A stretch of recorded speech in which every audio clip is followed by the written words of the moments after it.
নমস্কার সবাইকে। আবার একটা দারুণ স্বাদের টিফিন রেসিপির সাথে আমার রান্নাঘরে আপনাদের স্বাগত জানাই। বাচ্চাদের স্কুলের টিফিনে কী দেবো সেটা প্রত্যেক দিনে আমাদের চিন্তা থাকে, যেটা হেলদি হবে, টেস্টিও হবে, সেরকম একটা টিফিন রেসিপি শেয়ার করব। এখানে আমি নিয়ে নিয়েছি দুটোর মতো কাঁঠালি কলা। আমি কাঁঠালি কলা নিয়েছি, আপনারা চাইলে অন্য যে কোনো কলা নিতে পারেন। এই কাঁঠালি কলাগুলোকে এবার এই মিক্সি ব্লেন্ডারের মধ্যে ছাড়িয়ে দিয়ে দেবো। এটা খুব ঝটপট তাড়াতাড়ি তৈরি হয়ে যায় এবং খুব টেস্টি হয় খেতে। তো দুটোর মতো কাঁঠালি কলা দিয়ে দিলাম, আর দিয়ে দেবো এখানে রোল ওটস। আমার কাছে রোল ওটস ছিল, সেটা দিলাম 2 কাপের মতো। আপনারা চাইলে কুইক ওটসও দিয়ে দিতে পারেন। রোল ওটসটাকে আর কোনো ভিজাইনি আমি, যেহেতু মিক্সির মধ্যে ব্লেন্ড করব তাই ভেজাবার দরকার নেই। দিয়ে দেবো এখানে ফুটিয়ে ঠান্ডা করে রাখা দুধ 1 কাপের মতো দিয়ে দিলাম, আর দিয়ে দেবো মধু। কলাটা যেহেতু মিষ্টি, আর এখানে কোনো মিষ্টি আমি অ্যাড করলাম না, চিনি, তাই মধুটা দিলাম। এতে স্বাদটা ভালো হবে, একটা সুন্দর লাগবে খেতে। তো এবার এটা মিক্সি জারের মধ্যে আমি পেস্ট বানিয়ে নেব। পেস্ট বানানো হয়ে গেছে, একটা মিডিয়াম পেস্ট বানিয়েছি, বেশি ঘনও না আবার বেশি পাতলাও নয়। যদি এতে আপনাদের দুধের প্রয়োজন হয় তো অল্প পরিমাণে এখানে দুধ দিতে পারেন। এখানে নিয়ে নিয়েছি একটা তাওয়া, তার মধ্যে বসিয়ে দিচ্ছি আপ্পাম প্যান। এবার প্রত্যেকটা এই প্যানের খাপেতে আমি একটুখানি করে বাটার ব্রাশ করে দিচ্ছি। আপনারা চাইলে এখানে সাদা তেল বা ঘি দিয়েও করতে পারেন। প্যানটা গরম হয়ে গেলে যে ব্যাটারটা তৈরি করেছিলাম তাতে অল্প পরিমাণে একটু নুন দিয়ে দেবো স্বাদটা ব্যালেন্স করার জন্য। অল্প পরিমাণে নুন দিয়ে ভালো করে ফেটিয়ে নিয়েছি।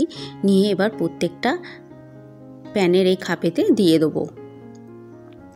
খুব তাড়াতাড়ি তৈরি হয়ে যায়, খুব হেলদি এবং টেস্টিও। আমি এতে ওটস ইউজ করেছি, আর ওটস তো শরীরের পক্ষে খাওয়া খুবই উপকারী, আর কলাও আমাদের শরীরের পক্ষে খাওয়া খুবই উপকারী। দুটোই উপকারী জিনিস দিয়ে এটা বানাচ্ছি। এটা ওটস বানানা প্যানকেক বলতে পারেন। তো প্রত্যেকটা প্যানের মধ্যে আমি দিয়ে দিচ্ছি। দিয়ে এটাকে এবার চাপা দিয়ে দেবো 5 মিনিটের হওয়ার জন্য। প্রত্যেকটা প্যানেতে আমি দিয়ে দিয়েছি। এবার 5 মিনিটের জন্য এটাকে চাপা দিয়ে দেবো।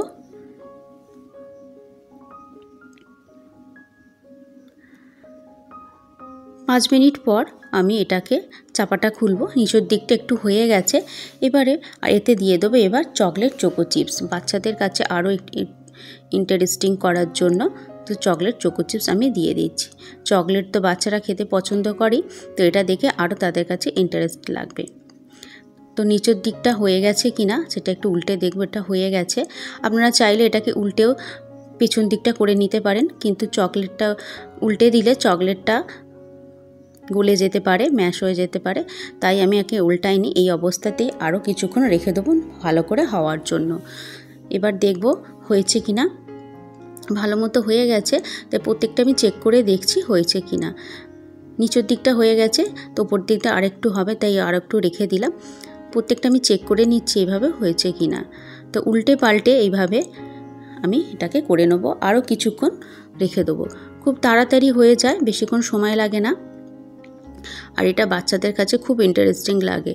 যেহেতু কলা দেওয়া আছে, স্বাদ লাগবে আরও সুন্দর, আর মধু দিয়েছি আরও একটা সুন্দর স্বাদ লাগবে। আর এই চকলেট দেওয়ার জন্য বাচ্চাদের কাছে খুবই একটা ইন্টারেস্টিং জিনিস তৈরি হবে। তো এইভাবে আমি 5 থেকে 7 মিনিট আরও করে নিয়েছি। এরপর এটাকে আমি নামিয়ে নিয়ে চলে এসেছি। কত সুন্দর দেখতে হয়েছে, এটা দেখলেই বাচ্চারা খুশি হয়ে যাবে। তো বাচ্চাদের টিফিন বক্স অবশ্যই সেটা খালি করে আসবে। কতটা নরম এবং সফট হয়েছে দেখতেই পাচ্ছেন। তো ভিডিওটা কেমন লাগলো অবশ্যই কমেন্ট করে জানাবেন। যদি ভালো লেগে থাকে তো লাইক, শেয়ার, কমেন্ট, চ্যানেলটা সাবস্ক্রাইব করে পাশে থাকবেন। আর নতুন নতুন রান্নার ভিডিও বা রেসিপি পাওয়ার জন্য বাচ্চাদের টিফিনে এটা করে দেবেন এবং কমেন্ট বক্সে জানাবেন কেমন হয়েছিল। ভিডিওটা দেখার জন্য আপনাদের অসংখ্য ধন্যবাদ। আপনারা সবাই ভালো থাকবেন, সুস্থ থাকবেন, আর আমার সাথে থাকবেন।